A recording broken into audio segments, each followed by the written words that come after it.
Hey everyone, this is Jonathan Marks from Go To Health. I hope you're having a great day. Your child's vision is critical to how well they will learn in school.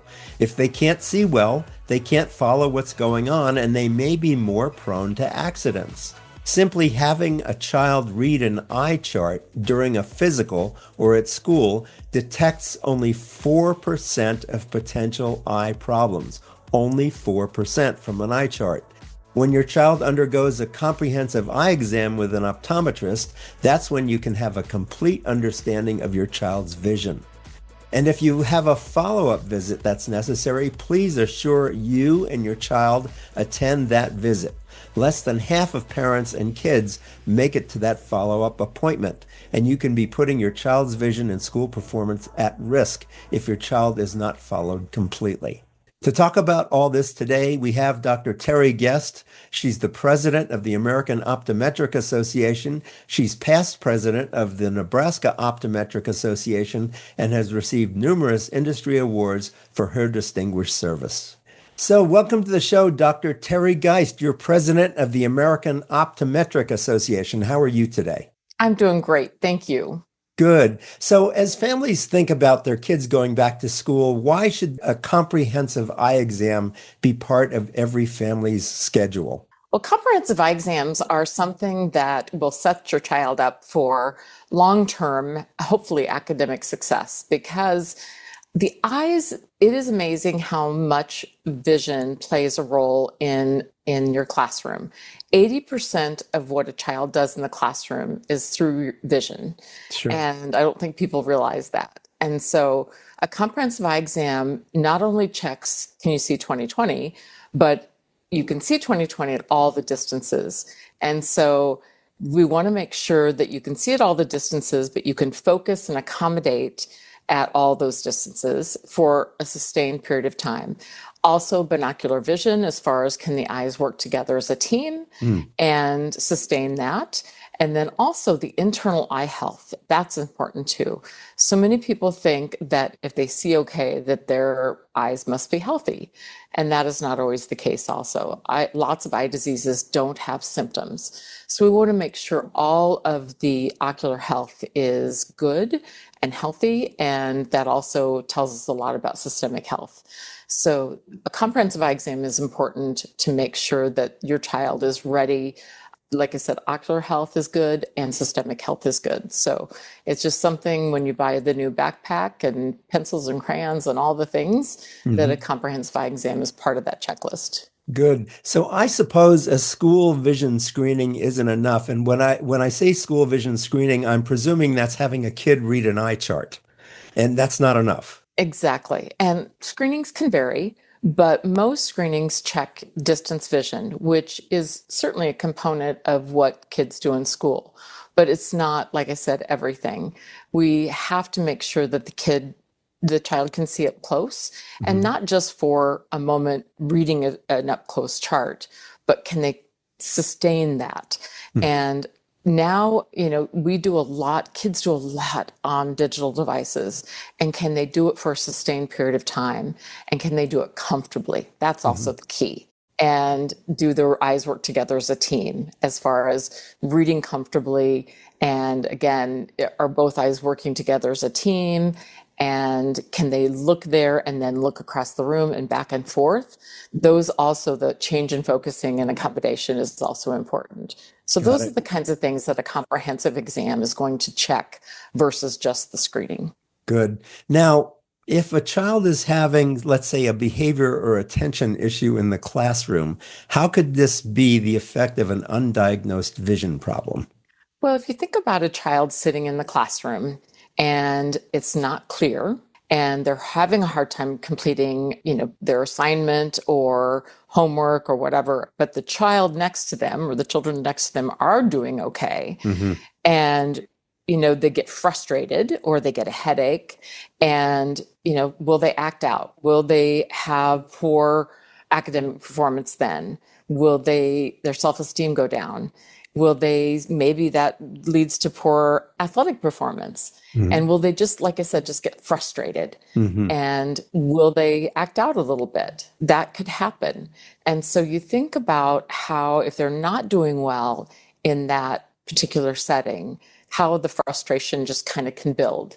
And again, then that leads to poor self-esteem, and will they act out with that? So, it's not every behavioral issue, but it certainly can lead to that. So again, starting out with just a good comprehensive exam to make sure that they are physically and their eye health is ready to learn is good. If they can't see, they can't learn. Yeah, so important. So, kids, including I guess all of us adults, are spending more and more time on screens. How does this affect eye health in kids? Well, we're seeing a lot more in the last decade, at least, and this is not just in the United States, but all over the world.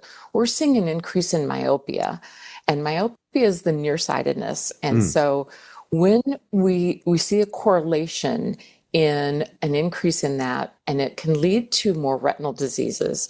So mm, retinal detachment, more glaucoma.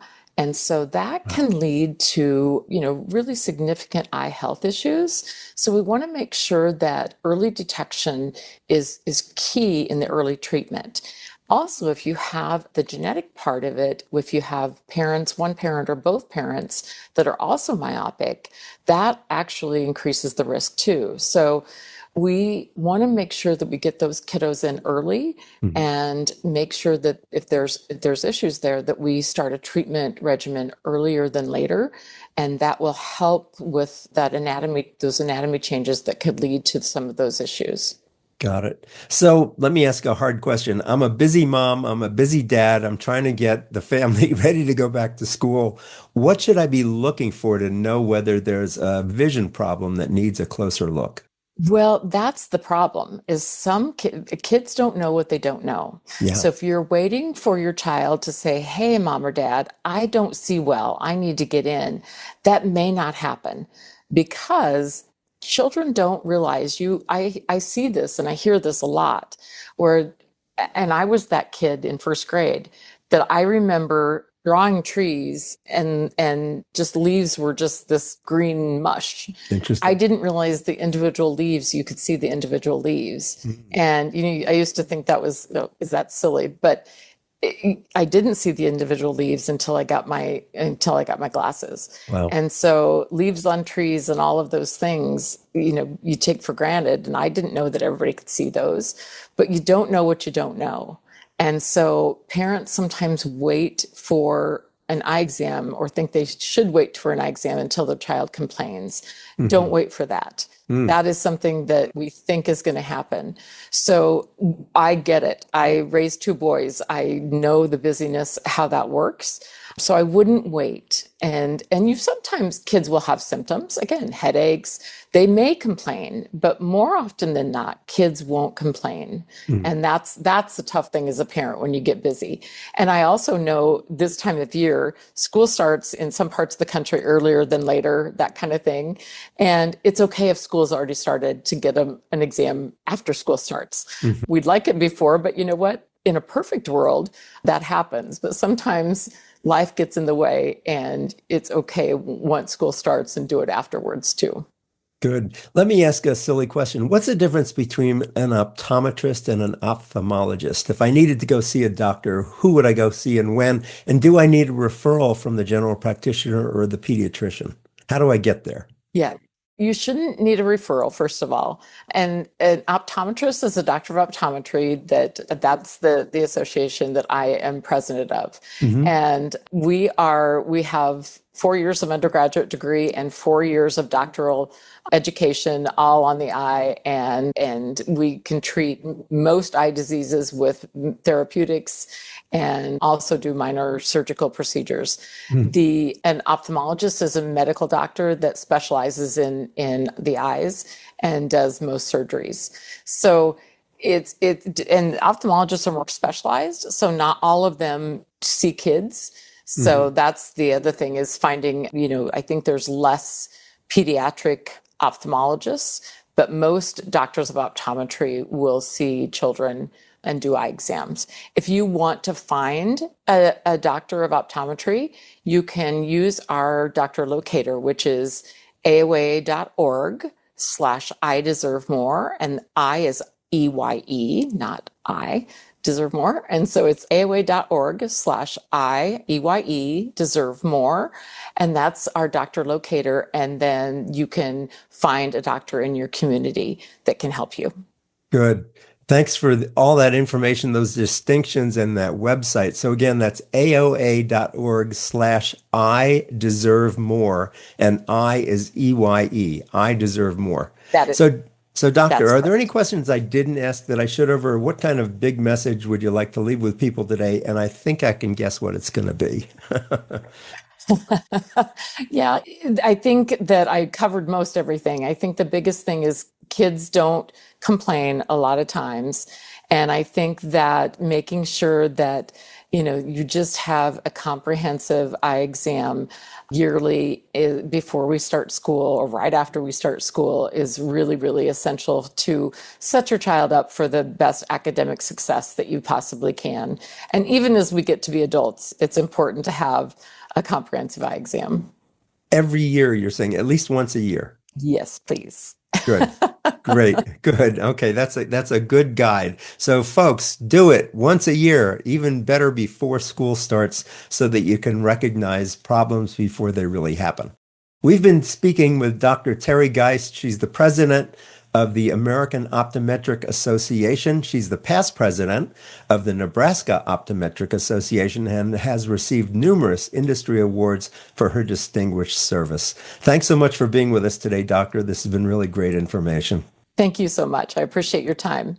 Good. This has been Jonathan Marks. Remember, you can watch us and see us at our website, gotohealthmedia.com. We're also on YouTube and 8 podcast networks, so you can see us everywhere. You can even see us on Roku and Fire TV and also on your apps, because we're on Google phone apps as well. So we are everywhere with evidence-based health information.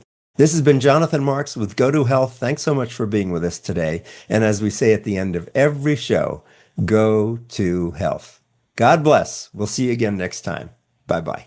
Thank you so much. I appreciate your time. Thank you for tuning in today to Go to Health. You are one of almost 10,000 people per day who enjoy the evidence-based health information offered by our guest health experts. You can watch us on our website and YouTube and listen to us on 8 podcast networks. Be sure to join Jonathan Marks in our upcoming shows each week. If you like our show, please share this episode with your friends and colleagues. You can subscribe to the show, join our email list, send us feedback, browse through the online store, and view our library of over 150 shows at gotohealthmedia.com. See you next time, and remember to elevate your life with Go to Health.